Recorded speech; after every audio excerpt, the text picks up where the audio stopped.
Hey guys, here we are at 17th part of the story. Where starts right after the Sasuke retrieval, Jiraiya takes Naruto on a 3-year training trip.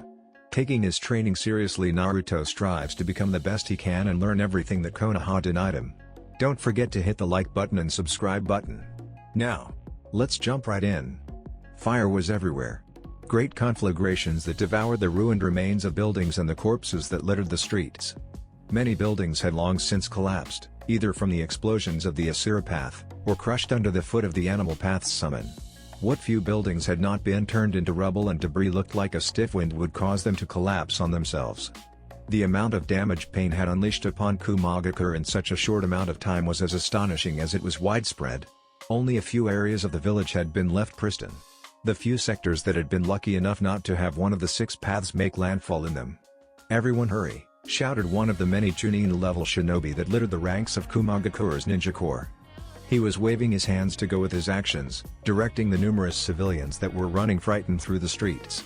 Working with him were several other shinobi, all of them Chunin as well. "Quickly, this way. We need to get all of you to the shelters." It was easy to see the terrified expressions on the civilians' faces. It was even easier to understand why. While everyone knew of the possibility of the village they lived in being invaded by an outside force due to its status as a hidden village, none of the citizens ever thought it would happen. And why should they? Kumogakure was the most militarized village of the 5 great nations. They may not produce shinobi of such quality that they become legends every generation like Konohagakure did, but they had more ninja than any other village out there. The idea that someone would attack their village was laughable. No one was laughing now. As the Chunin directed the civilians to the shelters that had been erected inside of the very mountain range their village was built on, a dozen of the village's elite Jonin were doing everything in their power to defeat the 4-headed dog that had been summoned into their midst. Barring that, they were at least hoping to draw the summoned animal away from the civilians so they would be able to flee the scene. Both of these tasks were much easier said than done. Whatever kind of summon this 4-headed dog was, it was incredibly durable. Kunai were too small to do any real damage. Close-range weapons like swords were out of the question as well. One ninja tried to be brave and close the distance by jumping on its back so he could stab it with his katana. He paid the price for his hubris by being eaten alive by one of its 4 heads. Originally, the dog had only had 3 heads, but during one ninja's attack where he had blasted it with a powerful lightning jutsu, the dog had grown an extra head.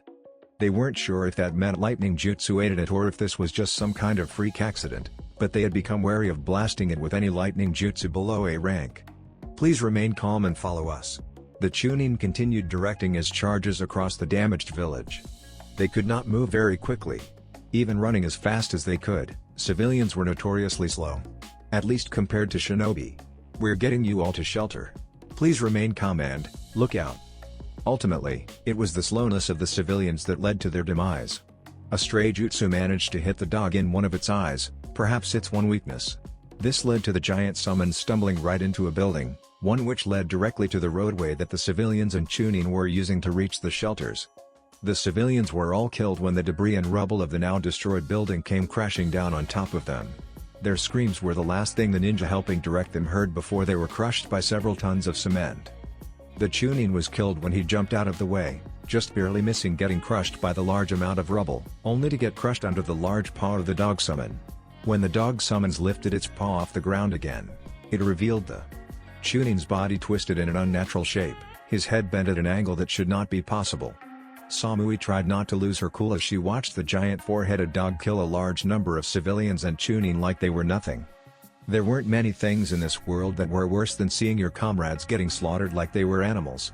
The knowledge that she could do nothing to stop this monster as it continued destroying and killing everything in its path only made Samui feel that much more useless. Her feelings were made even worse by the number of corpses that littered the ground. Civilian corpses, not shinobi. These were not hardened warriors prepared to face death at any second, but innocent lives who have never known the true hardships ninja went through every day. Damn it! Kuro swore as she saw the same thing Samui and their other teammates saw as they traveled through the streets, trying to avoid the summon's gaze and the debris it threw in all directions as it crashed through one building after another. What the hell is everyone else doing? Why aren't they trying to stop this thing? And just where the fuck are the kami damn danbu? They're probably being held up by whoever is causing those explosions. Always the thinker, Amoy was the one who came up with the most reasonable explanation. I doubt whoever summoned that dog is alone. It wouldn't surprise me if there was a small group that had managed to infiltrate our village and is causing as much havoc as they can. You also have to account for the fact that it's only been about 15 minutes since this thing's been summoned, Samui added with a frown. Her eyes darted left and right, constantly shifting as she kept wary of her surroundings just in case they ran into the one who summoned that dog. The Anbu will take time to mobilize, especially since one of the first buildings that was destroyed was the Anbu headquarters. After hearing this, Kuro summed all of their thoughts nicely. Shit. In any case, we need to find the person who summoned this thing. If we can find them, we should be able to make them reverse the summoning. Right. You don't have to tell me twice. The search for the summoner continued. Whoever had summoned that thing was very skilled in stealth. Neither Samui nor her two squad mates could find hide or hair of the person responsible for that creature's appearance. It was like looking for a needle in a haystack, made even worse by the fact that Samui was not even sure of what the needle was supposed to look like. It was a frustrating turn of events to say the least. The trio quickly ran into one of the many alleys that dotted the once pristine village, just barely dodging the giant dog's attention. They were getting closer and closer to the summon now, which was making it more difficult to keep from being spotted. The only reason they had not been seen yet was due to the many shinobi that were still trying to ineffectively take the thing down with lightning jutsu. Speaking of, now that they were closer, Samui could see the lightning jutsu being hurled at the summon. It looked like those jonin were going all out. There wasn't an ninjutsu below A rank being thrown at that thing. Everything from lances and spears made of lightning to dragons and other animals composed of the lightning element were being launched at the summon to absolutely no effect. It was like the thing didn't even feel the pain it should be in. What was going on here? That summon should at least be getting aggravated. Why was it just shrugging off the attacks like they were nothing? Better yet, how was it able to shrug off so many jutsu so easily? Were the attacks just too weak to do anything? Perhaps they needed a jutsu above A rank to truly damage it? As if the shinobi attacking the dog summon had been thinking the same thing, several moved in to distract the creature while a half a dozen jumped onto the roofs, their hands already running the gauntlet of seals for a collaboration jutsu. After they ran through all the hand seals needed, the group called out the name of their technique simultaneously. Samui could not hear what the name of the jutsu was over all the noise near them, but she could see the effects, see the stream of what was obviously lightning chakra coalescing and shooting off of each shinobi before all the jutsu clashed in the center and grew even larger. The jutsu unleashed from the combined efforts of the ninja was massive in size, a giant dragon made of spiraling lightning with glowing red eyes that towered over the four-headed dog. It looked like a giant tornado made out of pure lightning that managed to form cohesion and took the shape of a dragon. Even from the distance she was at, Samui could see the way the chakra spiraled around a central axis like that of a tornado. Samui knew what the technique was. Rare Tatsumaki. An A-rank ninjutsu and used by a single Jonin-level shinobi. As a collaboration jutsu it was probably above S rank. If nothing else it made for an impressive sight. The four-headed dog's snarl was drowned out by the dragon's roar, an earth-shattering sound that shook the very heavens. The powerful roar seemed to carry to all corners of the village and echo for several long seconds after the massive lightning beast finished. And then the giant collaboration lightning jutsu surged forward. The four-headed dog summon was given no time to do anything, much less move, as the massive lightning dragon smashed into with the fury of a thunderstorm combined with a tornado. What happened next was an incredible explosion of epic proportions. Lightning exploded outwards in all directions from where the jutsu struck as a giant sphere of swirling blue energy engulfed the summon in its light. The sight was so bright that Samui and her two teammates had to cover their eyes lest they be blinded. When the light died down and it was safe to look again, the trio did so and gasped at the sight before them. Well, Kuro gasped. Amoe did too. Samui just stared with a slight widening of her eyes, but you could tell she was just as shocked as her companions. And why wouldn't she be? The place where the dog summons had been was gone. What had once been a bustling city street before the fighting broke out was now nothing more than a large crater. Samui couldn't judge just how large the crater was, but she estimated it to be at least several dozen meters in diameter. Whoa! Karo muttered in shocked awe. That is one big hole. Amoe didn't really have anything to add, so he just nodded. It looks like they destroyed the summon, Samui noted coolly.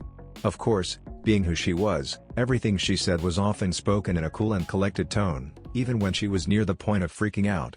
I doubt there's anything that could have survived such a concentrated assault. And she was right. Such an intense and powerful offensive assault was enough to defeat even the four-headed dog summon. It hadn't even been given the chance to split itself before being forced to dispel from the several hundred million volts of electricity traveling through it. That didn't mean they were out of the woods yet. Several dozen meters from Team Samui's location, another large burst of smoke appeared to hover over destroyed and burned out buildings. And from that cloud of smoke a giant centipede with a dark black carapace and orange-colored skin underneath that shot out. Like the four-headed dog, this summon also had the Rinnegan, as well as a number of body piercings, including one that went straight through the center of its head. Almost as soon as the giant centipede was summoned, did the thing go on a rampage. Rearing its head back, the monstrous summon crashed itself straight through one of the still-standing buildings it was near. Debris and rubble were soon flung in all directions.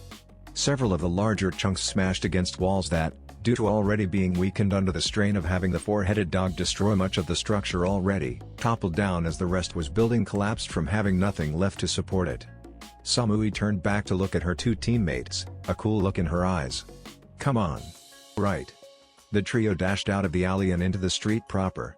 Deciding to forego stealth in favor of getting to whoever had summoned that centipede before they could disappear, Team Samui blasted down the street as quickly as they could go, their legs nothing more than a blur as they ran. It was this lack of discretion that led to them never reaching their intended target. It started when Samui felt a very mild yet powerful burst of killing intent directed at her and her teammates. The intent was so subtle that the only reason she sensed it at all was because she was a Jonin-level kunoichi. That was the only warning she got before a presence appeared from above them. "Move it, you two," Samui ordered her squad mates as she followed her own words with actions. Tucking forward into a shoulder roll, the blonde-haired Jonin traveled across the ground quickly just as whoever she had sensed landed on the place she had been with a loud smash that seemed to shake the ground. Spinning about, Samui reached behind her and grabbed the tanto strapped horizontally across her back. Her two teammates landed on either side of her, Kuro on her left and Omoi on the right. Both had their weapons drawn. Unlike Samui, who preferred using a tanto, a short blade made more for stabs and thrusts than slashes, Omoi and Kuro utilized long blades. The blades were not quite at the length of a nadachi, a long sword that was usually just as tall as a person, but they were definitely longer than your average katana. Other than their longer than average length, they were fairly standard looking blades. Nothing at all special about them. With their weapons out and ready to be brought down on whoever had just attacked them, the trio of shinobi glared at the dust cloud that had been created by whatever made impact with the ground. The thing, for whatever this was, could not be human. Before them was incredibly unusual. It looked human enough, except that it had no neck to speak of and a large piercing on its chin to go along with the numerous other piercings all over its face.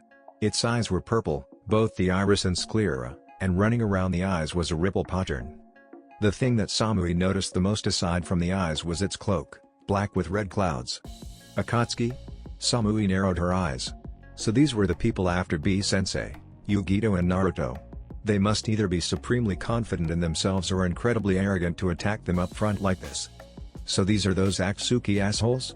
Carol looked at the thing incredulously. I knew they had to have some issues, but I hadn't realized these people would be so damn freaky looking. We should handle this guy with caution, Omoi suggested. Given that he's attacked the village, even if it was done out of arrogance, he must be assured that he has enough power to back up his assault. Or maybe he's just some kind of distraction and the real mastermind is already heading over to where B-sensei is. Whatever, Kuro scoffed. If this idiot thinks he and his goons can really take on the full might of Kumo, I say let him. We'll crush him and his friends like bugs. Samui frowned as she listened to her teammates. Something told her this battle would not be that easy. Still, she prepared for a fight all the same. This was so not cool. Zux.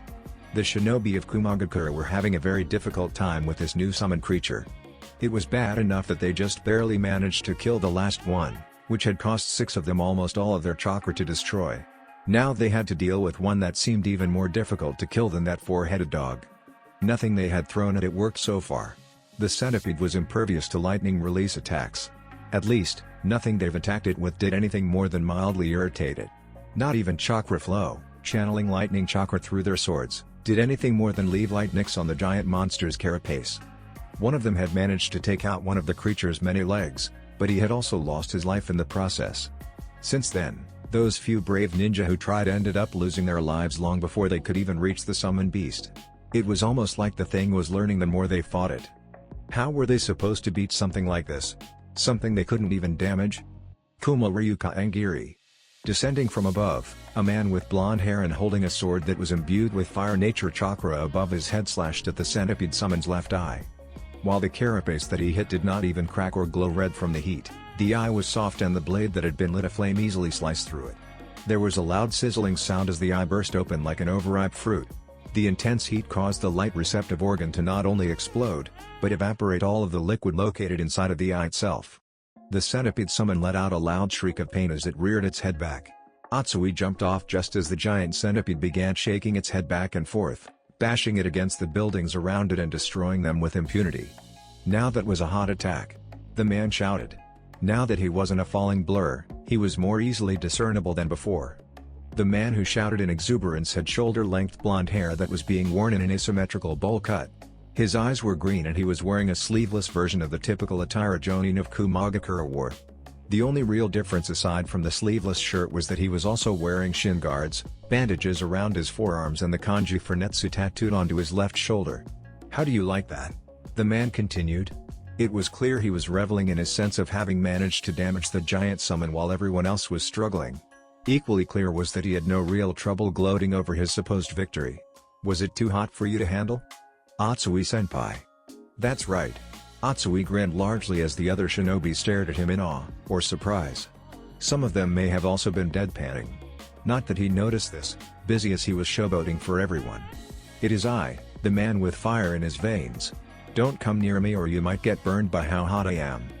The amount of stares his introduction got was numerous. Even the summons was staring at him with its one good eye. Kushios no Jutsu. Unfortunately for him, and everyone else, there was someone who was not staring at him.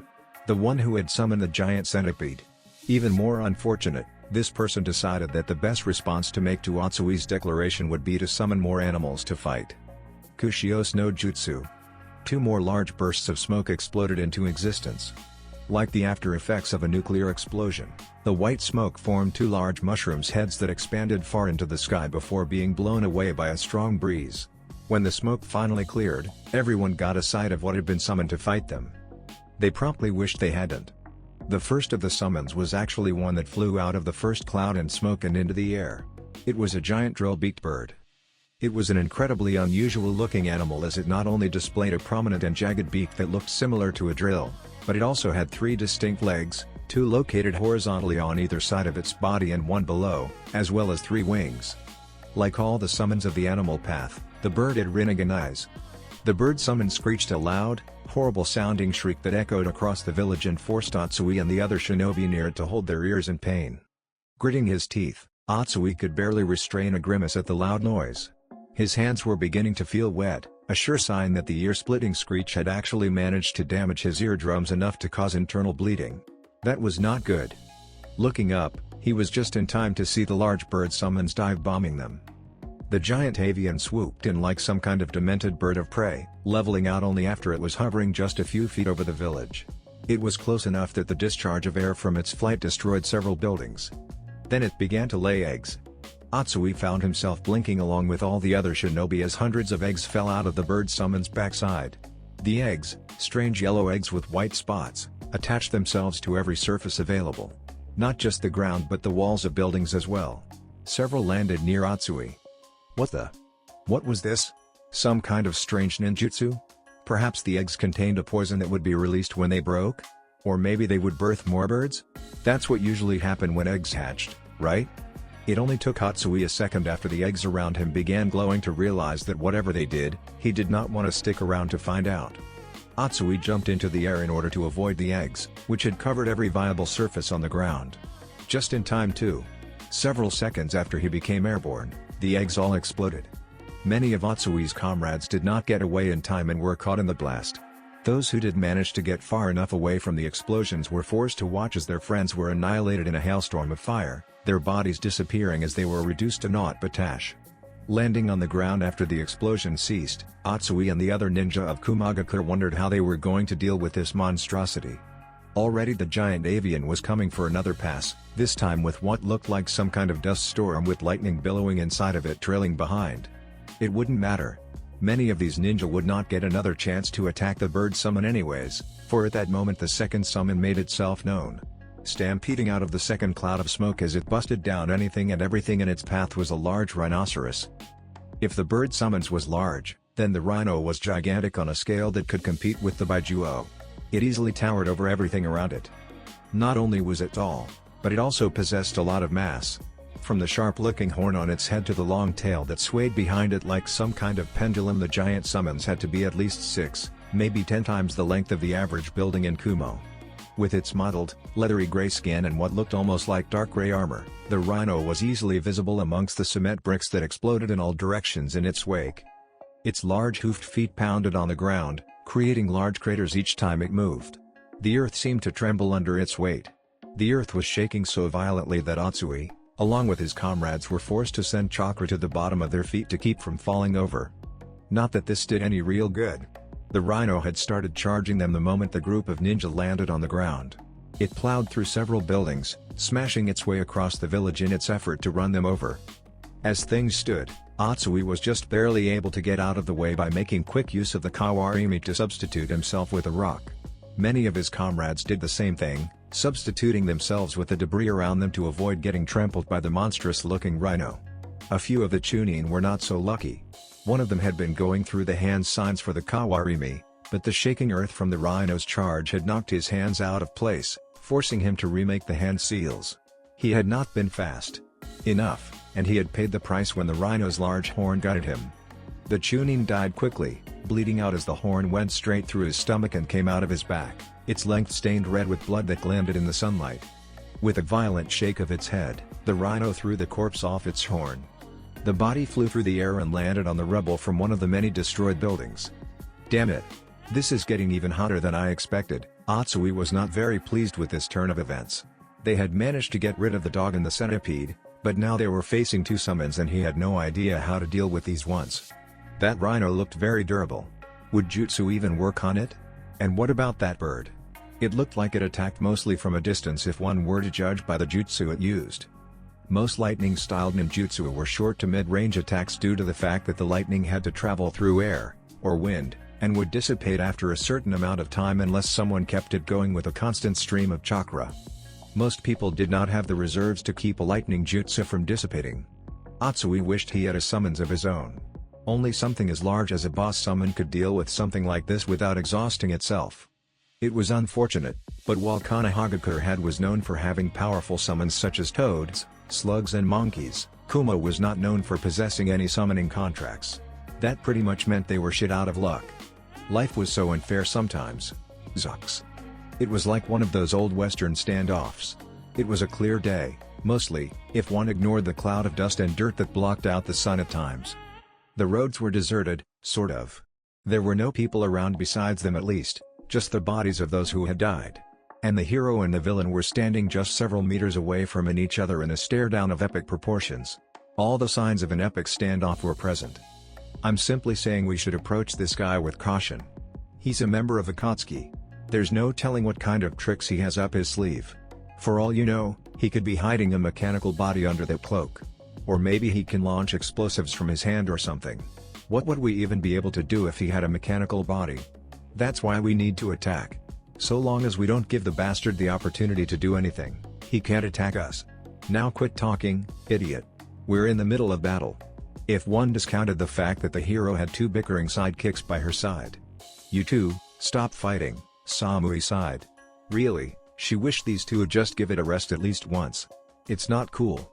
As if her words were magic, the 2 instantly shut up and got back into their combat stances as if they had never been fighting in the first place. Their attention snapped back into focus and was redirected towards the Akatsuki member who, for some unfathomable reason, had decided to let the 2's antics play out. It was easy to see from their stances that Amoi's and Kuro's styles were opposites yet complementary in every way. Amoi preferred to take a wide stance with his feet spread apart and knees bent at an angle. He kept his blade sheathed, with his left hand gripping the hilt to ready it for a quick draw. On the opposite end of the spectrum was Kuro's narrow stance, her feet coming together and legs straight. Her katana was unsheathed, both hands were on the hilt, which was being held in front of her in a very basic kenjutsu stance that was reminiscent of the samurai from Tetsu no Kuni.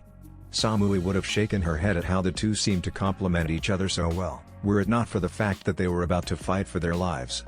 The standoff did not last very long after the two got themselves in gear.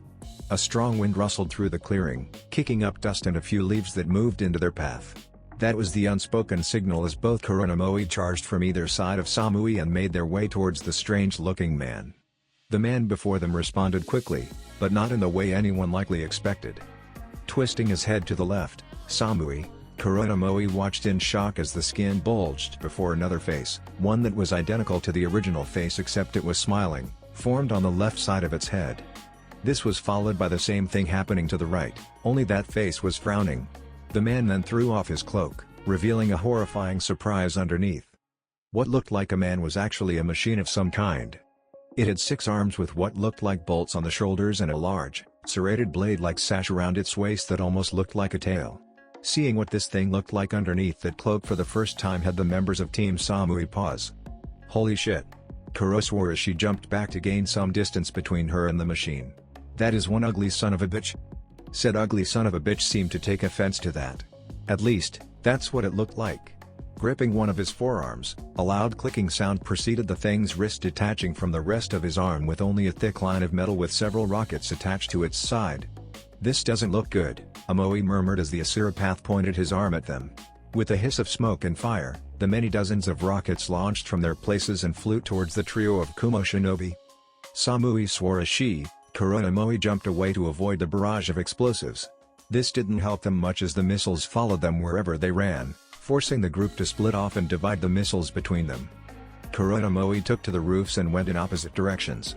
Nearly a dozen missiles followed them, and the two were soon forced to dodge and weave across the rooftops, keeping one step ahead of the missiles as they impacted against the roofs and exploded.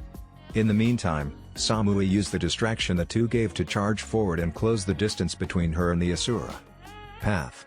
It was a risky venture, moving so close to an opponent whose abilities were still very much a mystery. But it wasn't like there was much else she could do. If she wanted to find out what her opponent was capable of, the only way to do that would be to engage this strange being in combat. Despite her intentions, Samui found herself unprepared when the Asura path was blasted forward at incredible speeds from chakra propulsion jets activating on the bottom of its feet. Samui only had enough time to get her tando up before the serrated blade tried to bifurcate her. A loud squeal of metal on metal erupted from where Tanto met serrated blade. Sparks flew between the two weapons, but only for an instant, as the Asura path overpowered Samui seconds after the two clashed. With a grunt of shock, Samui was sent skidding several feet backwards. Gritting her teeth, she channeled chakra to the bottom of her feet in order to maintain her balance and hopefully stop herself from moving too far. She succeeded, only to look up just in time to see one of the Asura path's fists detach from its arm and come flying towards her like one of those segmented rockets he shot at Kuronomoi. Eyes widening, Samui made to raise her tando to deflect the fist, even though she knew she would not make it in time. Fortunately, she did not have to. Kumo Ryumakazu Kichiri. Amoi rushed in from the left, his sword sliding out from its sheath at lightning speeds. Gripping the blade with both hands, he swung the sword in a single, large, crescent moon-shaped arc that occurred at such velocity that the sword actually seemed to form a blurring streak that made the crescent shape of Amoi's weapon visible. His target was the hand that had just been launched. Most people would probably not be capable of slicing through such a small and fast-moving object, but Amoi was trained by Killer Bee, the resident Jinchuriki and one of the few ninja who had truly mastered swordsmanship. Something like this was well within his capabilities. The blade quickly and efficiently sliced straight through the middle of the hand, cutting it in half to reveal the steel and cables underneath. With its circuitry destroyed, the propulsion jets that kept the hand moving forward at such incredible speed sputtered and died. The two halves then separated, one falling down to the ground immediately, the other continuing on as momentum carried it and blowing a small hole through the wall that was miraculously still standing even though the rest of the building was not. The wall collapsed several seconds afterwards, as if the hole had been the final straw that broke the camel's back. Just seconds after Amoi managed to slice the flying hand in half, Kuro descended upon the Asura path with the vengeance of a fallen angel, her sword pointed straight down as she was set to impale the mechanized villain. "Take this, you bastard!" Unfortunately for Karu, the Asura path was already reacting to her presence. 4 small triangle-shaped segments split and peeled back from his head, revealing the metal underneath the false skin along with a large hole. Blue light began gathering around the hole. It was only after a few seconds of watching the light gather there that Samui realized what was happening. "Kuro! Get out of there!" The warning given, Kuro did not waste any time and began making several hand seals. It was difficult when one of her hands was gripping her sword, but she made do, completing the last hand seal just in time for what came next. There was no real warning when the cannon on top of the Asura path's head went off. One moment it was building up enough chakra to destroy several buildings, the next there was a large blast of energy that shot from its head and exploded. The light engulfed Kuro's form until nothing of her could be seen. When the light died down, there was nothing above the Asura path. Everything had been obliterated. Kumo Ryu Omotadri. Appearing in front of the Asura path, Kuro swung her sword in a single, quick and powerful cutting motion. The attack would have taken the Asura path's head off, had it not been for the powerful-looking serrated blade launching itself forward and knocking her sword aside. With her sword knocked away but her momentum not halted, Kuro stumbled forward. It was the perfect opening for the Asura path, who did not hesitate to waste this opportunity. The blade moved to bisect the dark-skinned Kunoichi. Asura had every intention of ending her life right then and there. He would have too, had the blade not been blocked by another sword appearing from his left. There was a loud clang, as metal struck against metal, followed by a squeal as the two weapons ground against each other. Amoi's teeth were grit as he channeled chakra into his feet to keep from getting sent flying. He didn't know how such an unusual weapon that did not appear to be all that sturdy could be so strong.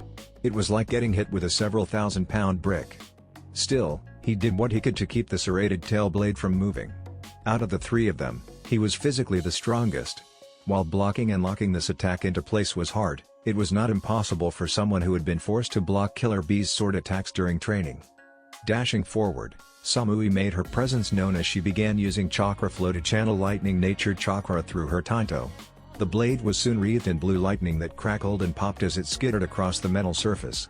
With the serrated blade already occupied, there wasn't much it could do against Samui as she reached the machine path. Kumo Ryurei. Keeping her body low to the ground, Samui thrust her lightning-coated weapon forward, hoping to pierce this thing's head. It was not to be. While the serrated blade may have been neutralized by Amoi, the Asura path still had 5 arms it could use. Which it did use. One of the 3 hands on its right side came up and grabbed onto the blade, heedless of the electricity that was not coursing through its body. While that hand moved the blade off to the side, forcing Samui to stumble forward, another hand came up to stare into Samui's face. Kawan no Haya. Samui had just enough time to realize her mistake before the fist was detached from the arm and launched at her. The fist struck her with such force that it felt like all the bones in her head had caved into her face. She had never felt anything as excruciating as this before. And then she was sent flying backwards with enough force that her body became nothing more than a blur before it crashed straight through a building. Samui. Her 2 teammates yelled out in unison. Not that they could do much more than yell, for once Samui had been taken care of, the Asura path turned its attention on them. Almost too quick for them to follow, the Asura path had 2 of its 5 remaining arms pointed at them. They only had enough time to register this before the fists were detached and sent flying. Amoi was hit in the chest, his entire ribcage collapsing in on itself while the hand going after Kuro went straight through her stomach, leaving a bloody trail in its wake as it exited her back. The last thing either of them saw before their world went black was the Asura path's head splitting open again to reveal the chakra cannon gathering energy to finish them off. Zux. Atsui was beginning to wonder if this situation wasn't getting too hot for them to handle. They had a giant bird creating lightning storms and dropping egg bombs on them, a giant rhino that was rampaging through the streets and destroying everything that the centipede and dog didn't. And that was on top of the new summons that had come out of the woodworks, a giant ox. That's right, a giant bison with thick brown fur, multiple piercings located throughout its body, the largest damn horns he had ever seen, and the same odd ripple-patterned eyes as every other summon they had been dealing with so far. It had appeared about 5 minutes after the Onbu had shown up to try and subdue the other summons and subsequently wiped out most of the Onbu by squashing them flat when it had been summoned. Now there were only 3 Onbu left of the 4 squads that had arrived. Things really weren't looking too hot for them right now. The bird is coming back. As the cry went up, Atsui looked up into the sky and swore. The bird was coming back, and not only was it laying eggs, but that lightning storm was behind it as well. He hadn't even known that thing could create 2 different attacks at once. Everybody scatter. That sounded like a fine idea to Atsui. He had no desire to stay in the line of fire from that thing. He had already seen numerous examples of how deadly that bird could be firsthand. A good number of Chunin and a few of the Onbu that had managed to avoid getting smashed by the ox had their remains splattered across the ground from those egg bombs. Hopping down from one of the few roofs that miraculously still stood, the young Jonin made his way out of the area of imminent destruction via giant bird summons. After making it quickly to the ground, he began to hightail it out of the general area with chakra-enhanced speed. It was while he was running that he ended up hitting a new problem. Though it may be more accurate to say the new problem hit him. He had been running down one of the main roads when it happened. The building to his immediate left exploded in a blast of fragments and cement shards. Atsui was not only knocked off his feet, but several large shards managed to embed themselves in his arms, legs and torso. Thankfully, he had managed to cover his face with his arms, otherwise his head would have been impaled instead. Not that this meant much when he landed on the ground several dozen from where he had been originally standing. Atsui moaned in pain as he tried to regain his bearings, an impossible task to be sure. His entire body felt like it was on fire. He was tired, he hurt, and there were at least a dozen shards of cement ranging from the size of a pebble to the size of dagger sticking into various areas of his body. If he didn't get medical attention soon, he would probably bleed out. A loud snort caught Atsui's attention. Managing to just barely lift his head and show off slightly glazed eyes, the Jonin of Kumogakure caught a glimpse of the thing that had been responsible for almost killing him. It was the rhino. And it was glaring straight at him. Oh. Ugh. I feel almost like Samui for saying this, but not cool. As the rhino glared down at him, its mouth opened up to reveal a person standing inside of it. Atsui's vision was blurry, so he could not make out who they were or even what they looked like. All he could see was black on red. Now why did that sound so familiar? You're the one who took out my centipede. Atsui blinked. The voice was distinctly male. He supposed that was good to know, though just why it was good to know he was about to be killed by a man eluded him. Come to think of it, there were a lot of things eluding him at the moment, like why he was no longer feeling any pain when just moments ago it felt like his skin had been getting ripped off his muscles and bones. A part of him knew this was not a good thing. Another part was just relieved he didn't hurt anymore. You shall know pain. Well, that didn't sound good. It sounded even worse than the stamping the rhino was making as it dug its hoofed foot into the ground in preparation to charge at him. Atsui tried to move his body as the rhino charged him, but no matter what he did, his body just would not respond to his commands. In fact, he couldn't even feel his body any longer. All he felt was warmth. Man. He was feeling hot. Dablurukuro Panza. The last thing Atsui saw was black lightning taking on a blurry form as it charged straight for the rhino. Zux. As the shadow clone that had helped him dispelled, Daru watched as the double black panthers blitzed the giant rhino.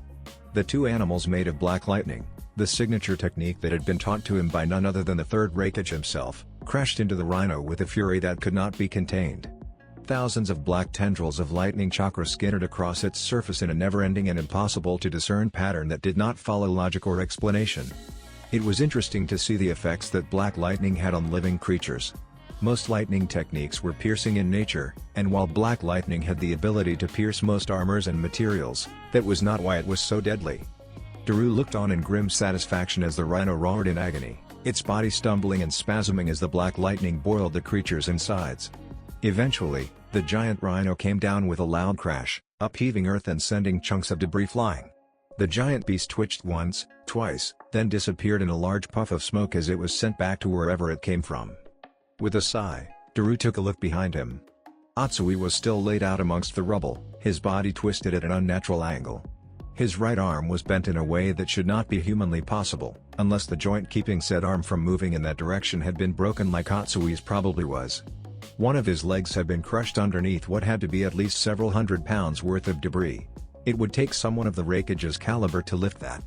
Perhaps the most telling sign that Atsui was no longer amongst the living, aside from the lack of a rising and falling chest to signify breathing, was the glassy, glazed-over and dull eyes and the large paw that impaled the man's chest. Barely withholding a grimace, Daru tried to think of what he should do now. He needed to take care of the other two summons before they could cause any more damage, then find the summoner and take them out as well. After that he would need to find Raikage-sama again and help him deal with the leader of this group. And that was not even going into what else he was going to have to do after all this was over. It looked like he had a tall order ahead of him. Kushios no Jutsu. Daru looked over to his left to see another large cloud of smoke arise from where the rhino had dispelled, his body tensing. He had not realized that the summoner was anywhere near him. Then again, it would be hard for someone who was not a censor to find the person in charge of summoning all these creatures when he or she could be anywhere. The cloud was soon blown away. Daru was given a clear sight of what had been summoned.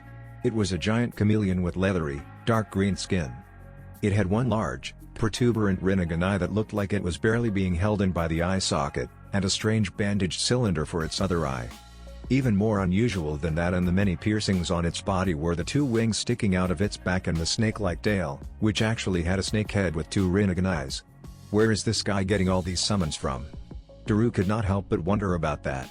Seriously, giant three-headed dogs that can become four-headed dogs? Centipedes? Rhinos? Ox?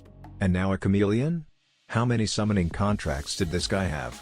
This is so drab. Daru did not bother to turn as a figure dropped down next to him. The young man stood up to his full height, revealing short blonde hair and dark eyes. He was wearing a sleeveless black shirt with a one-strap over one shoulder flak jacket that was the standard issue for all ninja of Chunin and above level in Kumo. Other noted articles of clothing was the Kumogakure headband on his head, his elbow-length arm guards, and red and white Kumo shin guards that went over his shinobi sandals. "There you are, Daru," the man said. "I've been looking everywhere for you." "Apologies." Daru did not look very sorry. "I was actually looking for you as well, but then I ran into this guy and, well." "I see," C said, his attention never really straying from the side in front of him as he spoke with his partner. "I suppose I can forgive for not finding me. You were just doing your duty as a Kumogakure shinobi after all." "Thanks, I guess." Daru began running through several hand seals as he prepared to use another jutsu. In response, the large chameleon and the summoner on top disappeared. "We'd better finish this fight up and find Raikage-sama. Who knows what kind of drab enemies he's fighting." "Right. Zux." E's Raikage robe swished behind him as he ran through the ruined streets of Kumogakure, his teeth grit and his brows furrowed in a mask of barely contained anger. And why shouldn't he be angry? Everywhere he looked he saw nothing but death and destruction. Buildings reduced to rubble, bodies laying where they were killed, the ground and few remaining walls soaked with the blood of his people. But that wasn't even the worst thing. No, the worst thing about all this destruction and chaos was that most of the people who had died were civilians, men, women and children who did not even know how to fight. Whoever had attacked his village had done so with little regard to innocents and non-combatants. It pissed him off to no end. He loved his village. He may not always show it, but the village meant more to him than anything else, even his own life. There was nothing he would not do for his village, whether it was something dirty and underhanded like trying to kidnap the Hyuga heiress during peace negotiations or allying himself completely with Konoha. If it meant keeping his village safe from harm, he would do it without a second thought.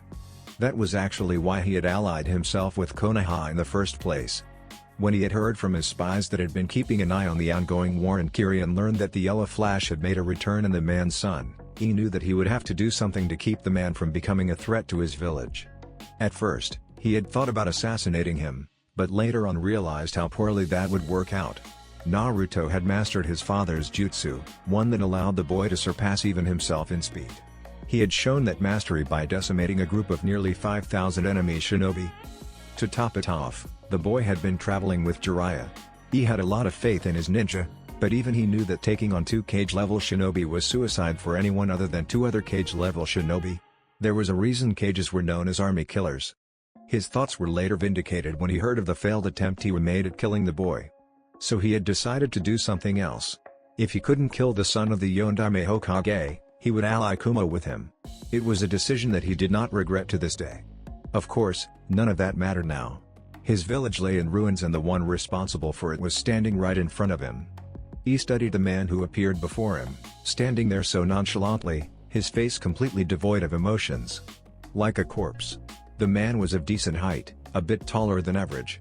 He had spiky orange hair, a lot of piercings and purple eyes with a ripple pattern in them. The Raikage had never seen these eyes before, but he had most certainly heard the legends of the Rinnegan. "You're the Akatsuki scum who attacked my village. And you're the 4th Raikage of Kumogakure," the man replied in a dead voice. "It's an honor to meet you. Tell me, where can I find the Hichibi Jinchuriki?" "Like hell I'll tell you that." Activating his Raiten no Yoroi, he became wreathed in lightning. Blue currents of incredible power cascaded across his body, enhancing his speed and reflex synapses to levels most shinobi would never reach. With the speed granted to him by the Raiten no Yoroi, he disappeared and quickly reappeared right next to the bastard whose face he was going to smash into a pulp. And Kuro. He could not explain what happened after attempting to use his Iron Claw. 1 millisecond he was set to grab the man's face and the next he was lying against the remains of a destroyed wall. Sitting up, he looked over to see that the man before him had not moved an inch from his spot. What the hell had just happened? Deciding he would need to be more cautious, he stood up and eyed the man warily. "It looks like I'll be needing to take you seriously." The man tilted his head, as if not quite understanding what he was saying. "Prepare yourself. For I won't be giving you another opportunity to do whatever you just did." He charged up his lightning armor again. He had a feeling he was going to need to go all out from the very beginning if he wanted to have any hope of victory here. Then again, what else should he have expected from a man who bore the Rinnegan? Daru's eyes darted around the destroyed residential district as he searched for a sign, any sign, of their current enemy. That chameleon summon they had been set to fight just disappeared several seconds ago after using some kind of transparency jutsu or something, and now he had no idea where it was. A good shinobi would normally be able to notice small discrepancies within the landscape that marked an invisible enemy, movements in the dirt, the sound of footsteps, a spike in killing intent from someone who was about to attack. There were all manner in ways for a skilled shinobi to detect another even when they couldn't see their enemy. Not that this meant anything to Daru at the moment, who couldn't detect a thing. No footprints in the dirt, no sound of footsteps, no spike in killing intent. It was almost as if their opponent had disappeared into thin air. Even with all his prodigious talent in the ninja arts, Daru couldn't detect his enemy's presence anywhere. Their enemy was simply better at hiding than he was at tracking. Good thing he wasn't a tracker ninja or he would be embarrassed. "See," he spoke to his partner, his hands prepared to either start making seals or grab his sword. There was no telling what an enemy like this was capable of, so he wanted to be ready for anything. "Can you sense him?" "I'm having a bit of difficulty," which was a mild way of saying he couldn't. There's just too much interference from the other summons and enemies running around Kumo. The strange thing is, all of them have the same exact chakra signature as the one we're fighting. That shouldn't be possible. Chakra signatures were unique to each individual. No two people had the same chakra signature. Even identical twins would have different chakra signatures. "Are you sure you're sensing them right?" "Of course I'm sure." An annoyed vein throbbed on C's forehead at Daru questioning his sensing abilities. He was one of the best sensors in Kumo, while Daru couldn't sense his way out of a paper bag. His normally relaxed partner really had no right to talk. "And I'm telling you that I'm sensing 9 chakra signatures that are all identical to each other. It's interfering with my ability to sense our enemy. Now stop questioning me." All right, Daru mumbled his apology. "No need to be so drab. Daru. Behind you." The quick and sudden warning had Daru spinning around to face whatever C was warning him about. He was taken back for a second when he saw nothing, however, and this gave their invisible opponent the opportunity to get a clear shot at him before he even realized what was happening. Daru's eyes widened as something long and fleshy wrapped itself around his leg. He looked down, but couldn't see whatever was gripping him. He did, however, see the creases in his clothing as whatever wrapped around him tightened. His clothes were also getting a tad wet. A tongue? This is not good. Without warning and before he had time to cut the invisible tongue off him, Daru was yanked into the air. Sking in annoyance as he tried to reach for his sword but kept failing due to how hard he was being shaken, Daru decided it would be easier to simply use one of his jutsu. Fortunately, he had a number of jutsu to choose from that would benefit him in a situation like this. Rabbit. Dog. Boar. Ram. Rat. Raiten. Kangakia. Channeling as much chakra as he dared to his hands, Daru felt the flow of his chakra reverse and polarize as it was changed into lightning-natured chakra. Garlands of crackling electricity arched and skittered across his hands like living creatures, coating and covering both appendages with their blue glow. Acting with speeds that most people would not expect from such a laid-back guy, Daru grabbed onto whatever was attached to his leg. He winced a bit as his own technique sent a shock through his system, but his pain was secondary to his primary objective. The lightning on his hands went down into the thing gripping him, lighting up the appendage, which he could now see was definitely a tongue as it traced a path towards the owner of said fleshy, pink appendage. The summons released a shrill scream as it became visible again due to the lightning chakra currently shocking it, breaking its concentration. It let Daru go, allowing him to fall back to the earth. As he fell, his body spun and righted itself so that he would land on his feet. At the same time, his hands were already going through several hand seals in preparation for launching another technique. Reigan Reikocho. While Daru was preparing his own jutsu, C had already gone through the hand seals needed to use one of his opening techniques. The lightning illusion flash of lightning pillar was a supplementary Genjutsu that had no range, meaning it could be used at close, middle or long distance and still affect the enemy all the same. Like the name stated, it was a lightning release genjutsu that blinded people by making it appear as if a bright light was emanating from the one who cast it. It generated an electric light directly from C's body, which increased to blinding proportions within seconds after it's been cast. With his opponents blinded, C would then be able to cast more illusions on his enemies before they even realized it and finish them off while they were distracted. Or allow his partner to finish them off, as was the case here. Ranton, Reiza Sakasu. As Daru held his hands out in front of him, a halo of lightning chakra surrounded and spread out from them. The technique quickly encircled his hands before several beams shot out from the center of the halo where most of the chakra was being concentrated. The beams of light blue, electrified chakra tore through the air, all of them heading straight for the chameleon. In response, the summon's animal turned invisible just as the beam sliced through the spot where it was standing. They continued on to strike the ground not even a half a second later, obliterating a small chunk of the earth and causing smoke, dust and debris to get launched skyward as a miniature explosion occurred, further obscuring the area in a veil that Daru could not pierce. Not that it mattered, really, because his sight was practically useless right now anyways. "See?" he called out, not taking his eyes off the cloud of dust as he looked for any sign of movement. While he wouldn't be able to see the chameleon summons, he would see the dust that got displaced in the air when a creature that big moved. Provided it hadn't been sliced apart by the piercing power of his storm release technique. "It's to your left." Damn. Daru had been sure that he had gotten it with that last attack. They'd had the creature dead to rights and hit it with one of their better combos. How had that thing managed to move fast enough to avoid his attack and not disturb all that dust in the air? He would have to think on it later. Right now, there were more important things to worry about and any hesitation on their part could easily end with their lives. Not wanting to present an easy target, Daru began moving as quickly as he could, dodging debris and bodies alike as he began running in a zigzag pattern. It was a good thing he reacted to C's words so quickly. Not even a second after he had darted away did something invisible strike the ground hard enough to crater it. Had that hit him, it might have very well left him as a bloody smear on the ground. Beginning more hand seals, Daru prepared to use another jutsu whilst he looked like he was already in the process of casting one of his genjutsus. Hopefully, his partner's illusion would distract that thing for a little longer than it did last time. Raikage, Un's Nidozumu. Black lightning erupted from Daru's body, covering him and skittering garlands of dark electricity, which soon shot off his body and into the air. Higher and higher it soared until it was completely out of sight, seemingly piercing the heavens. Not even a second later, the black lightning descended towards where C had last said the summon animal's location was, splitting off into 4 bolts that struck the ground in 4 different locations that when looked at from a bird's eye view would have been marked as the points of a prism. Not even a second later, the 4 points of black lightning shot inwards, striking at the center in between the 4 points. The explosion created from the attack was most impressive. A large, black ball of condensed lightning and chakra over 6 meters in circumference. It looked like all the power behind the attack was being contained within that sphere. Only a few small arcs of lightning managed to escape it, lashing outside of the sphere and striking the gravel, rocks and buildings with enough power to blast whatever it hit apart.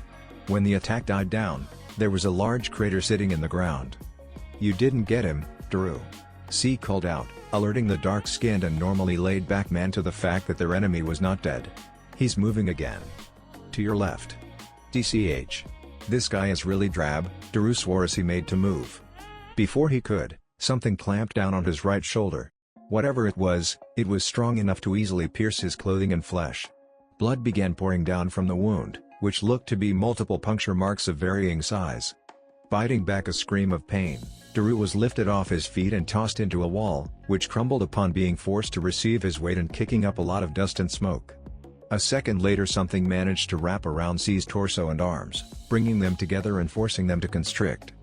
The Jonin-level shinobi tried to break what could only be the summon's tongue, but it was surprisingly durable and no matter how much muscle he put into his effort or how much chakra he pumped into his body, nothing seemed capable of breaking the insanely strong appendage that had managed to get a hold of him.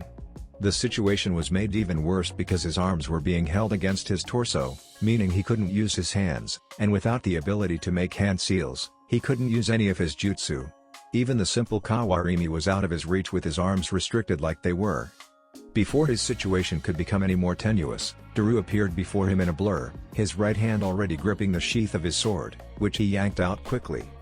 Flowing from the action of unsheathing his blade, Daru continued swinging it downwards towards where he accurately guessed the invisible tongue was.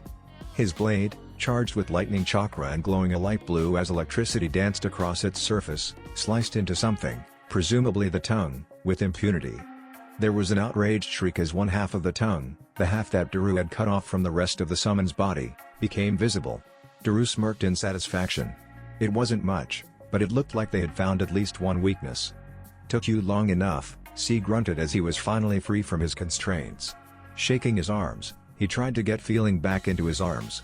"Did you have to wait so long to attack after using Kawarimi?" "Sorry," Daru didn't sound all that sorry. "I was waiting for the best opening to do the most damage. This guy's slippery. I haven't been able to get a lock on him, and since you haven't been casting any genjutsu on him, it's harder for me to hit him than usual." "I have been casting genjutsu on him," C told his partner in annoyance, surprising Daru. "It's just not that none of them seem to affect him." "A summon animal that's immune to genjutsu?" Daru sighed. "This is so drab." Before C could scold his partner on using that stupid catchphrase of his, a loud shrill screech caught their attention. Craning their necks up, the pair saw a giant bird with a drill beak heading towards them at speeds that almost seemed to break the sound barrier. The pair were soon forced to jump out of the way as the monstrous bird summon dropped several dozen eggs from its rear end that soon exploded against the ground. The large explosions from multiple detonation points not only sent up large amounts of earth and debris, but also caused hot winds to shoot upwards towards the pair of Kumogakure jounin. Both were jostled by the winds that lashed against them and pushed them further away from each other, separating them. As the two began to finally descend several dozen meters from where they had been originally, C found himself getting smacked in the back by something invisible. Gah! Having already been falling, the jounin of Kumo was sent towards the ground at an increased rate that made him look like a streak of white in the air. He soon ended up hitting a building face first, smashing into and through the ceiling to what had, at one point, been a small house. He ended up lying face down on the ground, in a small crater just a little larger than his body, groaning in pain. While he had been hit with attacks that were a lot more painful, he would admit those were few and far between. His back was burning from where that thing had hit him. It felt like someone had taken sledgehammer to his spine. To top it off, he had practically belly flopped through that roof and the concrete of the floor. He likely had bruises on his bruises. He tried to push himself up, but all he managed to do was turn himself over so that he was lying on his back. When that happened, his eyes widened as they met a pair of Rinnegan eyes set within a man with long, orange hair. C was pulled to his feet by the man before being forced onto his knees. A hand was placed upon his head and the Kumo jounin found himself incapable of moving. No matter how hard he struggled, or how much his mind told him to attack this man, he wasn't capable of doing anything other than kneeling there. It was like his body had completely frozen up. "Where's the Jinchuriki for the Hachibi?" asked the man as C's mind screamed at him to move. He didn't say anything that would betray the location of the Raikage's adopted brother. He was one of the Fourth's most loyal shinobi, and he would never betray his leader. Too bad for him the human path did not need to hear him speak. "I see, so the Hachibi Jinchuriki is currently residing at a place called Unraikyo." C's eyes widened in both shock and fear. He was an intelligent ninja, preferring to analyze his opponents and come up with a plan before engaging. A shinobi like him was easily able to read between the lines and realize that this man had just read his mind. But how was the question? Was this an ability granted to him by the Rinnegan? The legendary Dujutsu was certainly one of mystery. What very little text existed on the Rinnegan only spoke of its ability to control all 5 main elements and that it was a power originally used by the legendary Rikadu Sennin. Everything else from its abilities to its origins were wrapped in a veil of mystery. These questions and more fled from C's mind, as did everything else seconds later when the man pulled his hand away, taking the Kumo jounin soul with it. Zux. He blitzed towards the spiky-haired Rinnegan wielder, his body moving so fast it did not even leave a blur.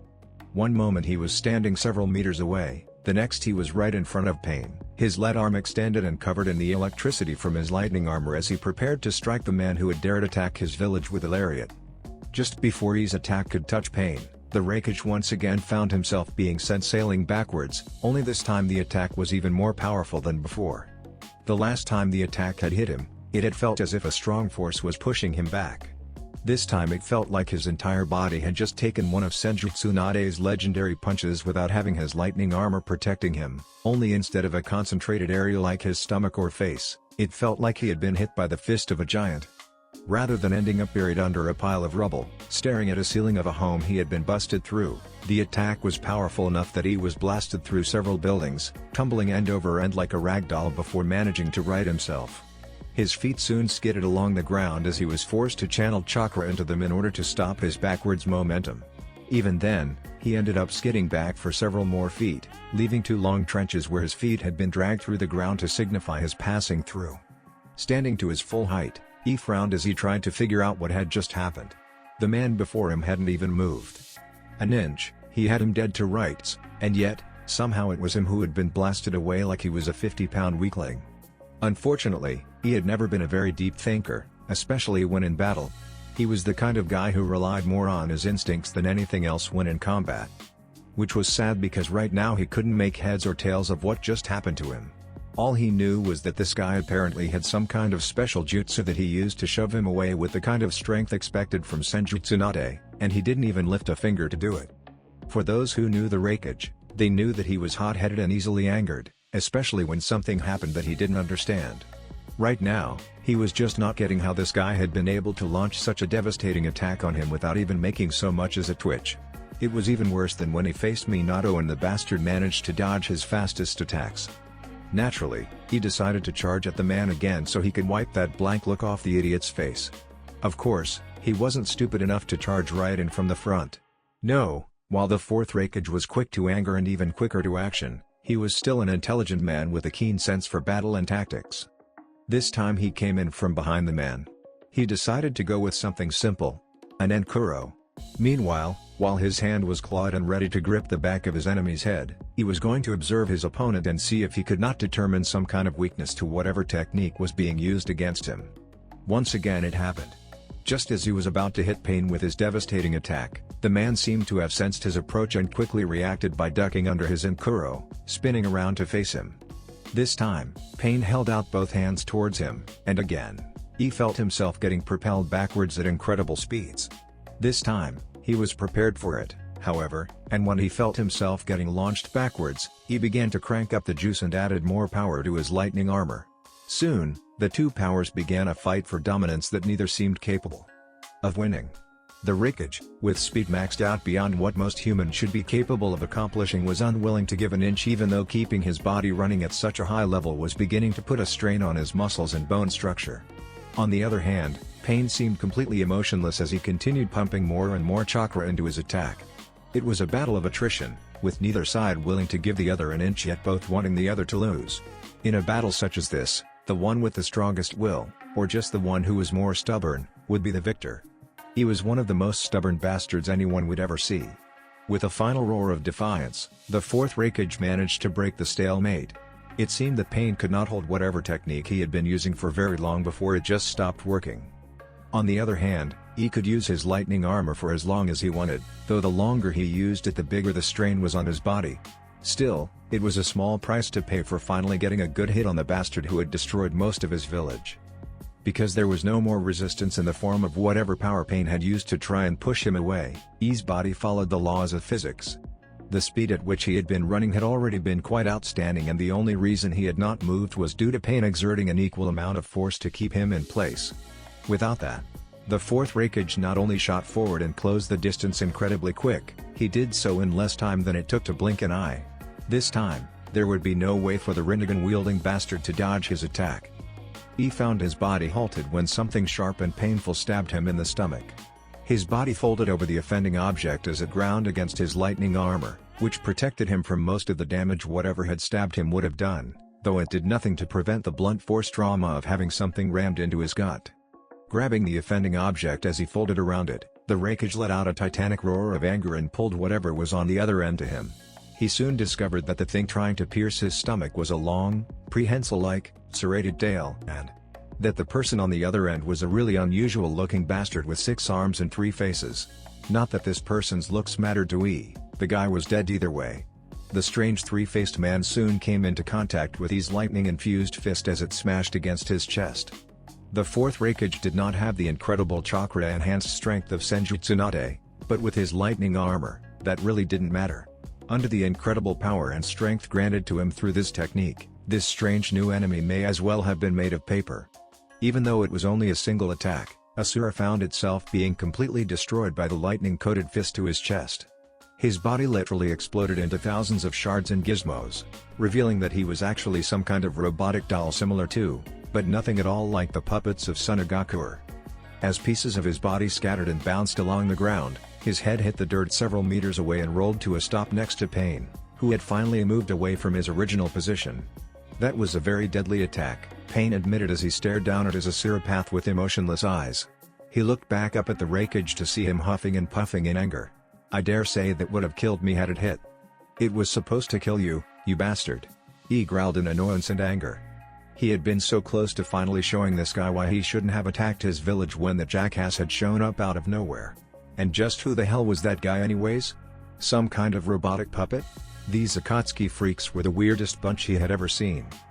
"I am not one to be done in as easily as that," Pain stated, "though I do applaud you for your effort." Before he could make any kind of retort, or just attack the man, which he had planned on doing, another person appeared before him. This one was a man with a pudgy face, the same orange hair as the other two and the same Rinnegan eyes. What the hell? His eyes widened. What the hell was going on here? The Rinnegan was supposed to be a legendary dojutsu that was so rare only the Rikadu Sennin was said to have possession of it. Now he had met not one, not two, but three people who all had the Rinnegan. What the fuck was going? In his surprise, he could not react in time when the Predapath grabbed onto him and began to drain him of his chakra. The crackling electricity that surrounded his body soon dispersed as the chakra he put into the technique was absorbed by this new enemy. Thankfully, the act of having his chakra drained was enough that he finally managed to gather his wits and use the immense strength granted to him through years of lifting weights in his office to break Preda's hold on him. This was followed by a powerful headbutt that had the Rinnegan bearer stumbling backwards. Rather than do what most shinobi would do in this situation, which was jump backwards to put some distance between them and bombard the enemy with long-range ninjutsu, he did the exact opposite and grabbed this new guy by the face after making his hand into the shape of a claw. And Kuro. Lifting Preda up by his face, the Raikage barely gave the path a second to realize its situation before smashing him down headfirst into the gravel. The results were very pleasing. Preda's head was literally crushed underneath the clawed hand. Even without his lightning armor active, he was still someone with immense physical strength as suggested by his powerful frame. Banshu Tenon. Before he could even think of attacking Pain again or congratulating himself on his kill, he was quite suddenly jerked off his feet and sent flying towards the David path. His eyes widened as he moved closer and closer to the man who had his hand outstretched towards him as if beckoning him over. The move had been so unexpected that there was very little he could do to counter against it.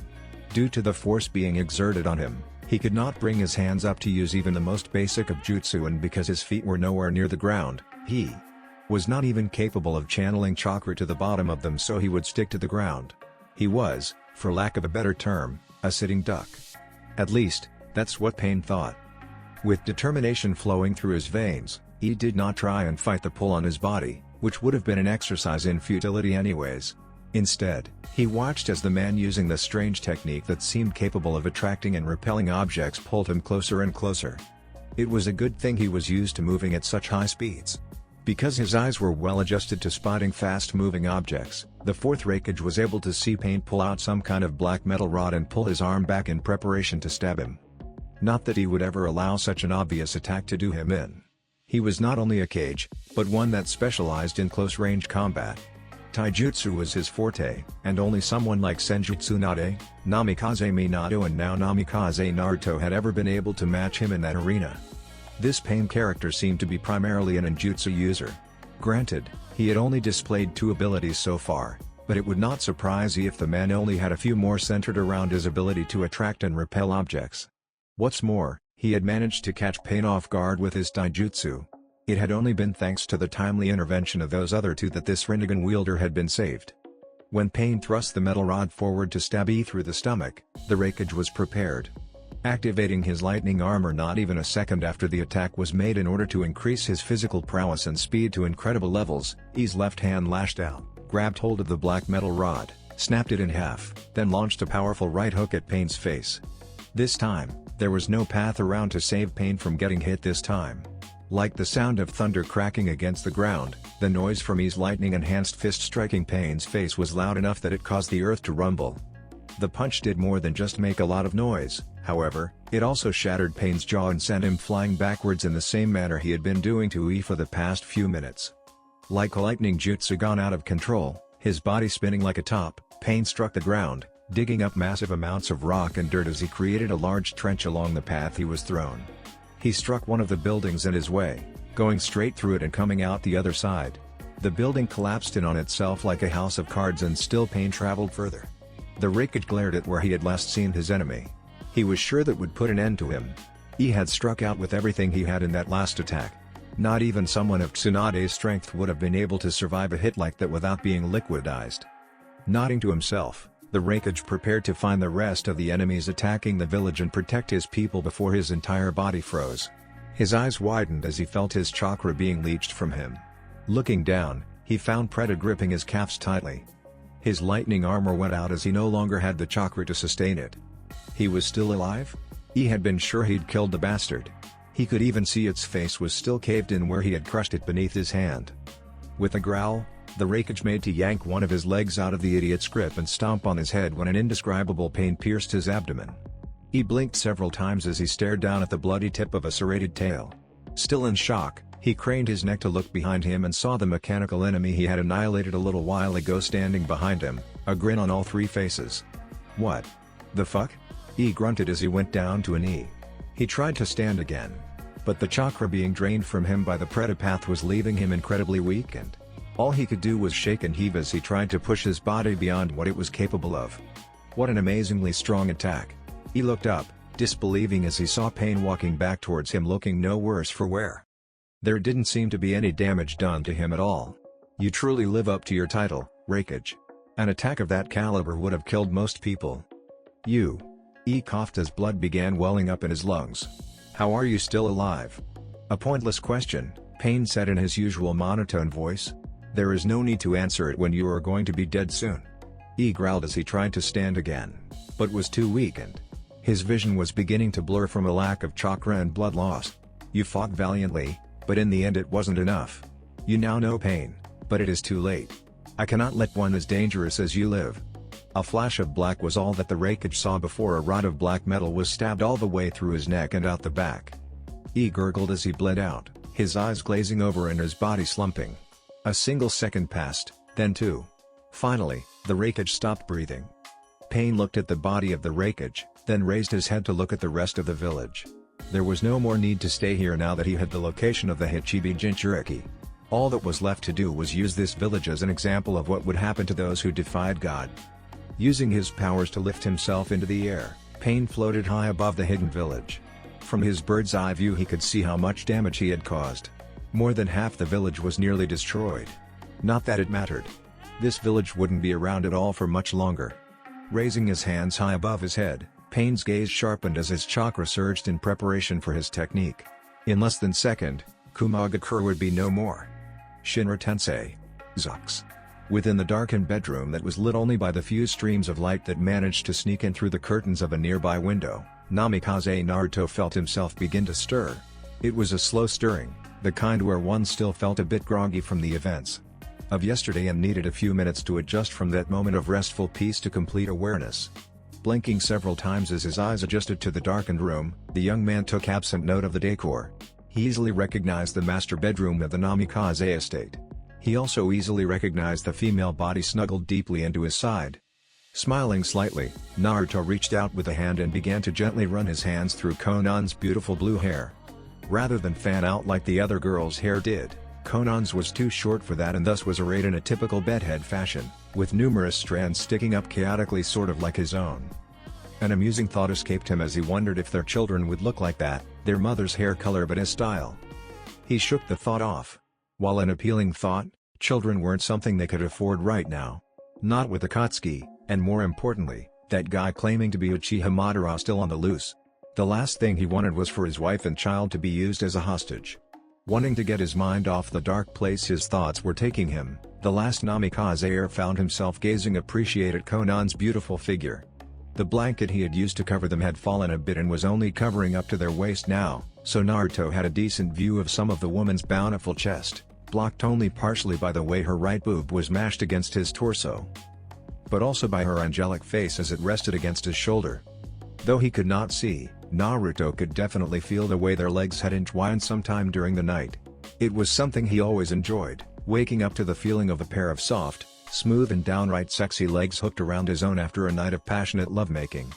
Then again, he loved everything about moments like this, from the way Konan's breath felt hot against his skin to the way her body was pressed so closely against his there wasn't even enough space for one of her paper jutsu to slip through. Call him sappy, but one of the best parts of having sex was waking up next to the woman you loved. Or would that be women in his case? Well, whatever. He could think on that later. As Naruto spent his time just enjoying the feeling of waking up with one of the people who meant the world to him, Konan began stirring. Noticing a change in his angel's breathing, he looked down just in time to see Konan raise her head and blink her beautiful amber eyes several times. After a second or two of looking like they were still asleep, those half-lidded eyes sharpened and focused on him. "Morning," Naruto greeted warmly. Konan gave him a smile that matched the warmth in his voice. "Good morning, Naruto," Konan mumbled as she leaned up enough to give him a chaste kiss on the lips. "How are you feeling?" he asked as Konan laid her head back down on his shoulder. "A little sore," Konan admitted, not quite managing to suppress a shiver as her lover let his fingers trail along her back, leaving goosebumps in their way. She pressed her lips against the skin of his shoulder in return, and smiled when she felt his breath hitch slightly. "But a good kind of sore. I'm glad." Silence reigned for a few seconds as Naruto continued to stroke the woman's bare back. They would need to take a shower eventually. He could feel the dried sweat sticking to her frame, and he doubted he was much better. Last night. Naruto looked back down to see Konan staring up at him, her chin resting against his shoulder. "Last night was incredible. I'm glad we shared this moment together."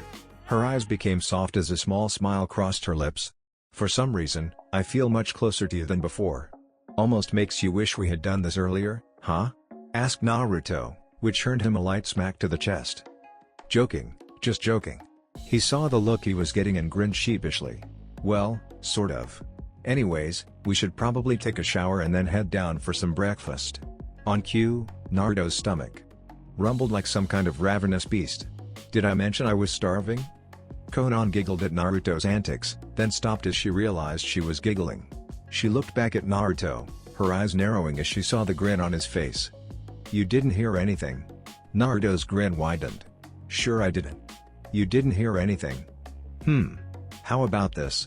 With movements that were swift and sure, Naruto rolled the two of them over so that Konan was pinned to the bed while he was hovering over her. "I'll pretend nothing happened, if you give me a kiss."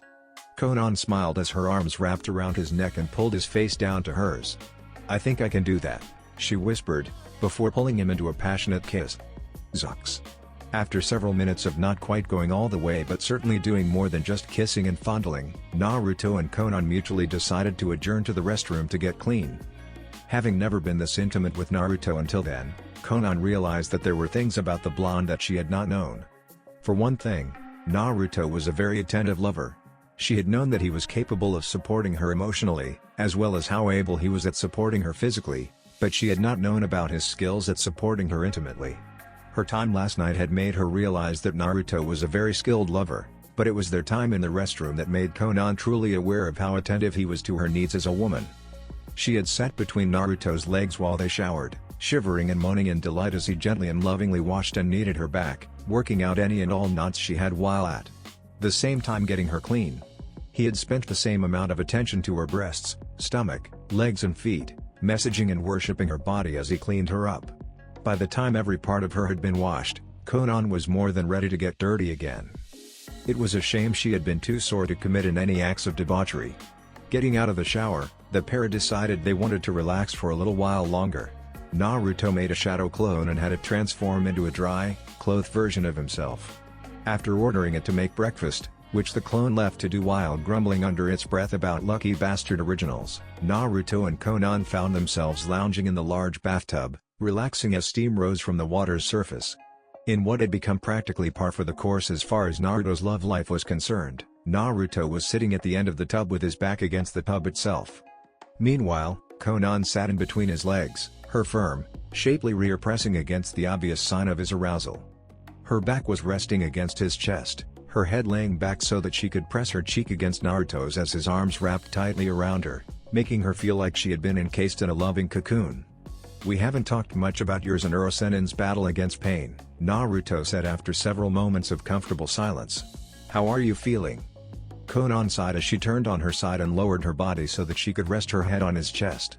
If they were going to have this conversation, she wanted to be comfortable, and listening to Naruto's heartbeat was surprisingly comforting.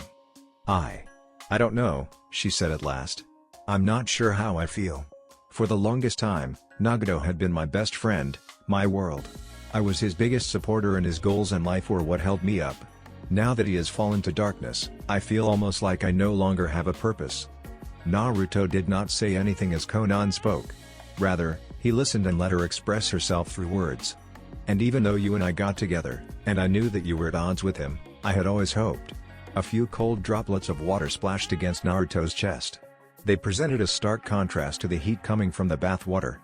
"I always thought that I would be able to save him. That if I stuck close to him, I could subtly influence his decisions down a less destructive route. Then maybe the three of us could have worked together to bring peace, but now." "I understand," Naruto said, running his hand through Konan's hair. "It's hard watching someone who meant so much to you fall and realize there is very little you can do to stop it." Naruto's own mind went to Sasuke, the person he had thought of as family that went on to join Orochimaru. He knew exactly how Konan was feeling, having already experienced such an event himself.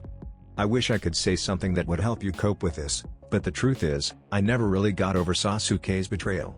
Even now, a part of me hopes that he can be redeemed, while another still feels the sting of what he did to Sakura and I truly don't know what I can say that would make you feel better. Just be here for me," Konan murmured as lifted her head to look up at him. "That's all I need." "I'll always be here for you," Naruto responded earnestly, causing Konan to smile as she leaned up and claimed his lips in a kiss. Naruto's hands tightened around her waist, pulling Konan flush against him as her own arms entwined around his neck and made to pull her up so she could have more access to his mouth. A moan escaped her lips as one of Naruto's hands moved from the small of her back to her perfectly peach-shaped butt and began to grope it.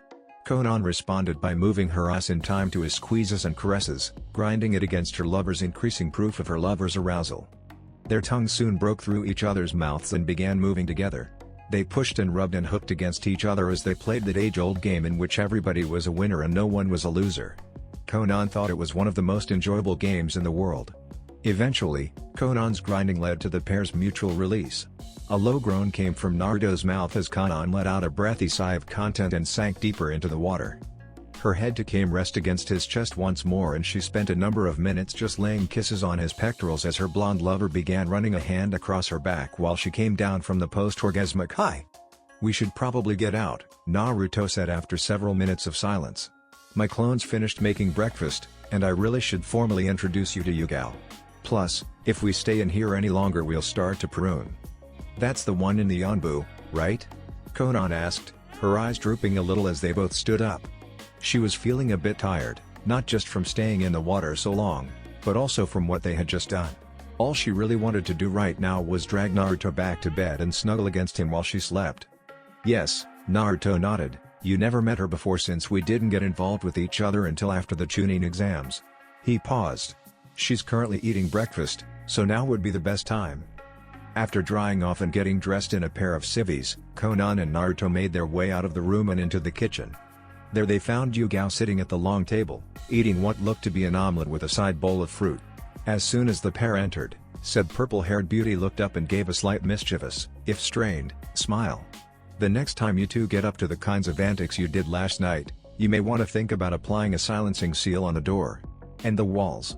And maybe the ceiling, floor and window for good measure." "Why, you heard that?" Naruto asked in surprise while Konan blushed at hearing that her debauchery had been heard by someone. Yugao nodded. "I heard it all the way from the basement." She looked at the pair, her eyes showing a mixture of amusement and jealousy. "You must have been pretty amazing to make her scream that loudly." Konan's cheeks flushed an even deeper shade of red, creating a very stark contrast against her blue hair. Naruto shook his head and smiled as he grabbed Konan by the hand and led her over to table. After moving her being gentlemanly and helping her into a chair, the blonde walked around the table towards Yugao, absently creating another shadow clone to grab 2 more plates and put the food on the table. "I think you're just jealous," Naruto smiled slightly as Yugao twitched. Leaning down, he wrapped his arms around her and leaned in so he could place a kiss on her cheeks. But you know you shouldn't be. Whenever you're ready, I'll be here waiting." Yugao's countenance relaxed. Her eyes softened and she smiled at him before turning her head and placing a chaste kiss on his lips. "Thank you," she said with a grateful smile. "You never need to thank me for something like this," Naruto told her as the clone set both his and Konan's food on the table and dispelled. Sitting down in front of his own plate, Naruto decided to finally get the official introduction out of the way. "Yugao, this is Konan. She was a spy for me within Akatsuki and the reason Gaara's still alive. Konan, this is Uzumaki Yugao, one of the youngest Anbu in history and a well-known sword junkie. I hope you know," Yugao began with grace and poise, only the slight twitching of her eyebrow letting on to what she thought of being called a sword junkie. "That I am going to get you for that comment later on. And I'm looking forward to it," Naruto grinned, causing Yugao to sigh and turn her attention onto Konan. "So, welcome to the family, I guess," she said. "It's nice to officially meet you." Likewise, Konan felt a little weird knowing that this woman was also one of Naruto's lovers. Being from Namikaze, she only knew of the laws Konoha had towards clans, specifically clans that were nearing extinction, through Naruto. It still felt strange to share the person she planned on marrying with several other women. "Naruto has told me a lot about you." "Oh, he has he?" Yugao sent a sidelong glance at Naruto, who was whistling an innocent tune as he periodically placed food in his mouth. When he got the woman's attention, he immediately turned and looked away, causing her to narrow her eyes and look back at Konan. "And just what has he been saying about me? I don't really think it's necessary for you to know what we've been talking about, do you?" asked an embarrassed Naruto. "Oh no," Yugao gave Naruto a small grin. "It is very necessary." She turned back to Konan, ignoring the way Naruto began to sputter. "So, care to share?" Konan looked over at Naruto for a brief moment, watching as he waved his hands across his face in a no gesture, then turned back to Yugao. "He used to speak very often about how you were constantly protecting him when he was younger, and how he always used to think you were the most beautiful woman in the world," she told Yugao succinctly, though with a hint of amusement and envy in her eyes. Both Naruto and Yugao blushed. "He really said that?" asked Yugao, her eyes moving over to Naruto before the color staining her cheeks deepened and she looked away. Konan nodded. "He did. He also mentioned about how when he was younger he wanted to marry you, and would constantly fight your boyfriend every time he came over." It was a testament to her recovery that the indirect mentioning of Hayate didn't even so much as cause her to flinch, though her chest did feel a tight ache when she thought of him.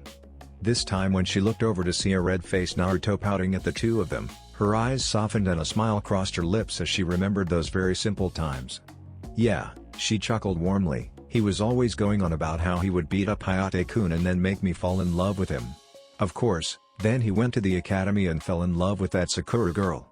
Yugao crossed her arms and gave a mock pout. "I felt like I had been replaced."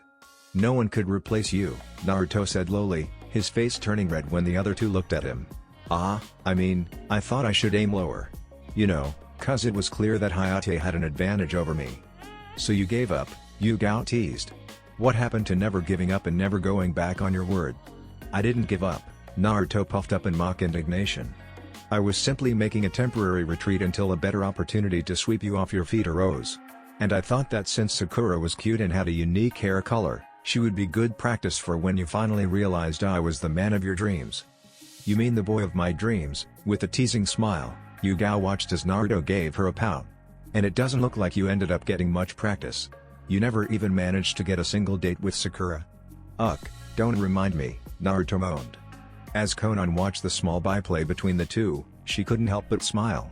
"You two seem to get along very well," she noted, looking over at Yugao with a smile. "I'm actually kind of jealous." "Yeah, well," Yugao trailed off unsurely. "It's just because I've known him for so long." Perhaps. Light banter continued throughout the rest of breakfast as Konan and Yugao learned a bit more about each other. They seemed to get along fairly well, which Naruto was glad for. The last thing he wanted was for these two to start fighting each other like Mei and Yugito had when they first met. Dealing with that kind of situation once was more than enough for him. Near the end of breakfast, the doorbell to his estate rang out. Frowning, Naruto created a shadow clone their plates and washed them off while he, Konan and Yugao walked over to the door. The person on the other end was an Anbu member with a lizard mask covering his face. When he saw Naruto standing there, he snapped off a salute. "Namikaze-san, Hokage-sama has requested you in her office." Did she say why?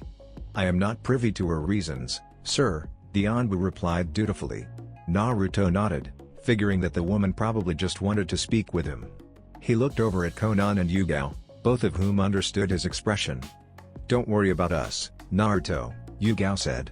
I'm off duty right now, so I can use this time to show Konan around Konoha while wait for you to get back.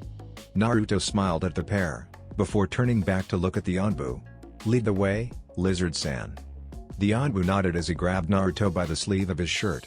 Together, the two disappeared in a swirl of leaves. Zux. Tsunade leaned back against her chair, sipping at a saucer of sake in order to keep from becoming a nervous wreck. These past few days had been very hectic since Naruto came back from the successful mission to capture Sasuke.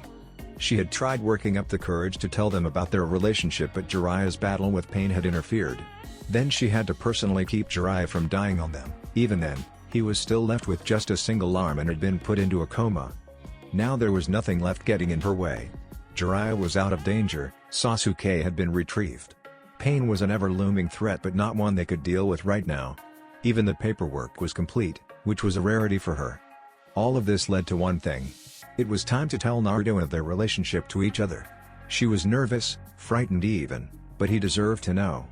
She had sent an Anbu out 15 minutes ago, so all that was left to do now was wait for Naruto to arrive. Which was why she was sitting there, contenting herself with sake so that the passing of time did not increase her nerves. If she got any more nervous, she wasn't sure she could go through with it. A brief wind kicked up, followed by a swirl of leaves.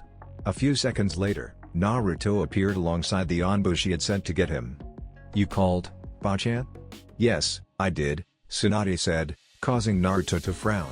Thank you for getting here so promptly, she informed the Anbu, who gave a nod and vanished upon using the sunshine again. Sit down, Naruto. Still looking a little unsure, Naruto did as told and took a seat in one of the two chairs in front of the desk. I'm sure you're wondering why I called you here, Tsunade said after a moment before taking a quick sip of her sake. Naruto, still confused, nodded. A while back we managed to acquire some information on your blood test that can and likely will cause a good deal of commotion if it ever gets out. It also changes a good deal between us. Then what I have is a bloodline? Asked Naruto. Yes, Tsunade said, it is a bloodline. I believe it came from a combination of your Uzumaki blood and your father's blood. My old man, Naruto frowned. What does he have to do with this?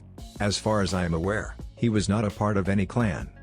And as far as we were aware, he was not either, Tsunade said. Recent information from your blood test, however, has shed some light on things. Namikaze Minato was an orphan as far as anyone knew. There are no records of his parents in any of our files, however, I am beginning to believe that is because they were stricken from his profile by Sarutobi-sensei. It must be pretty important if Hokage Oji-san needed to erase the information, Naruto noted. It is, Tsunade took a deep breath, then blew it all out in a sigh. I'm not going to beat around the bush, Naruto. When we ran the blood test, we did a much more extensive test than the one to simply see if you had a bloodline. This test showed us a number of information that goes beyond blood type and genetics. Through it, we would have been able to find out who your grandparents and great-grandparents were so long as we had a sample of their blood on record. I take it this has something to do with my grandparents, then? Naruto frowned in thought as he was finally given a bit more information on what this meeting was about. Just one of them, Tsunade informed him, your grandfather on your father's side. You see, I discovered that your grandfather is, in fact, my deceased younger brother, Senju Nawaki. Naruto's mouth dropped. Naruto, your father was actually my nephew, which makes you my grandnephew. With the bomb dropped, Tsunade waited for the other shoe to fall. She expected a number of things to happen after Naruto recovered from his shock. Anger at leaving him alone for so long, rage at how he was treated by the villagers. She expected him to shout at her, to yell and scream about how she should have been there for him, and she felt he would be right to do so. Clearly, she let her own anxiety get the best of her. You do know that you can no longer complain about me calling you Bachan, right? Tsunade blinked. What? Naruto grinned. You can't get upset when I call you Bachan anymore. Technically speaking, you kind of are my Bachan since we're related and all. Naruto, now it was Tsunade's turn to gawk. I just told you that you and I are closely related and all you can say is that I can't complain about you calling me Bachan? So? Naruto looked at her, confused. I don't really see your point. This doesn't change anything. Doesn't change anything? Tsunade parroted in shock. Aren't you? You should be mad? You are related to me and I wasn't there for you. I've known about this for months, but kept it from you because of my own fear and selfish desire to keep the status quo. I'm still not seeing the problem, Naruto admitted with a shrug. As far as I can see, you only found out after I returned to the village, which means you did not know we were family before then. I'm not sure how I can blame you for not being there for me when you didn't even know we were family. So you're not mad at me? Asked Tsunade, still reeling from shock. Of course not, Naruto scoffed, being upset at you for not knowing something is stupid. Why would I blame you for being ignorant? That would be like how the villagers blamed me for everything the Kyuubi did when I was younger. Thank you, Tsunade whispered, trying not to let the tears fall from her eyes. Naruto rolled his eyes. Don't get all wishy-washy on me. Aren't you old hags supposed to be tough? His question was answered when Tsunade threw an empty sake bottle at his head. Watch it, brat. Tsunade scowled. I may let you get away with calling me Bachan from now on, but there is no way I'm going to let you call me an old hag without suffering the consequences. Geez, you're so violent, Naruto muttered. Aren't the Senju supposed to be peace-loving hippies or something? Tsunade snorted. Only when you don't piss us off. Then we become the devil incarnate. Right, Naruto nodded his head, pleased to see that he had dispelled the aura of doom and gloom surrounding Tsunade. Now, this information is interesting and all, but I do have a question. Tsunade raised an eyebrow. Which is? How did Nawaki have a kid? Wasn't he, like, 12 or something? 13, Tsunade corrected, and yes, he was too young to have a child. However, Orochimaru was his sensei. And you believe that he may have taken samples of Nawaki during that time? Or sometime after, Tsunade replied. I don't want to believe that he was experimenting that early on, but it's not outside of the realm of possibility that he injected a woman with Nawaki seed and tried to observe her when she got pregnant. It's also very likely she died at childbirth, as there are no records of who Minato's mother was. She was likely a random civilian that Orochimaru had selected for that very same reason. Less chance of people noticing her that way, especially during times of war. Makes sense, Naruto nodded his head. Naruto, Tsunade began again, a tremor in her voice. Are you really okay with this? Eh? Naruto looked confused, but then shrugged. I don't see why not. I mean, we're already pretty much family, right? Might as well make it official. I see, Tensei had to smile at his words as she remembered another reason she liked the blonde so much. He didn't just remind her of her little brother and late lover, he was also an amazing person capable of accepting others no matter what and always tried to look on the bright side of things. She was about to say more, but before she could even open her mouth, the door to her room was blasted open and one of her ninja was leaning against the door jamb, huffing and puffing like he had just run a marathon. You had better have a good reason for barging in like this. Tsunade scowled at the man, who shrank a bit but did not waver. It's Kumogakure. The man rasped, his breathing still heavy. We just received news that it was destroyed by Akatsuki. What? That's it for this video. I hope you all enjoyed the video. Don't forget to like the video, subscribe to the channel, and follow me on my other social media accounts. Anime God here, and I'm signing off.